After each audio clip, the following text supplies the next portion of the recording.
Us presento el vi negre del mes de juliol, es diu Vinya Zorzal. Això és un vi de Navarra, d'acord? Seria la part sud de Navarra.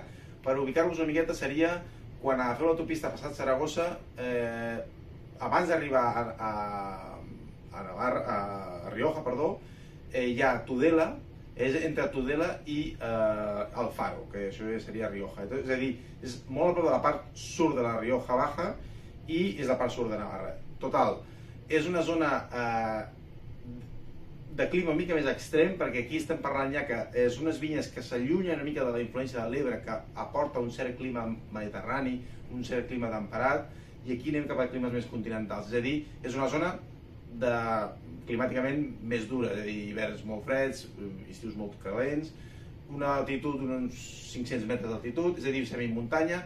Per tant, és una zona dura, pobra, de tipus de terra, però que per tant fa bons vins. D'aquí poden extreure bons vins.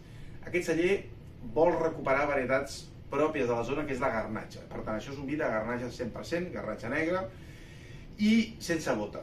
Aquí hem volgut fer un vi jove on s'expressi molt la fruita, però no és una fruita tan madura, tan melosa com Montsant, per exemple. És una mica més fresca, amb notes una mica especiades, notareu aquí pebres especiades i una punteta d'amargor final, que tot això li dona frescor.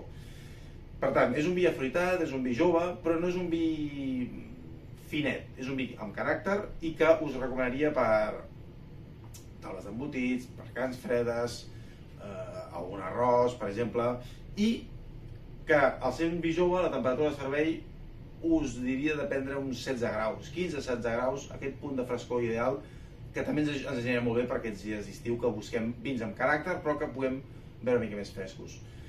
I res, o sigui, important, un celler que aposta pel respecte de la terra, és a dir, sí que treballen amb mica de sulfits, però amb una agricultura respectuosa, on busquen una mica buscar aquest equilibri de l'ecosistema, intenten promocionar que hi hagi flora enmig de les vinyes, és a dir, no són aquelles vinyes pentinades, polides, sinó que hi ha plantes. Bé, una mica la nova tendència una mica en el món del vi.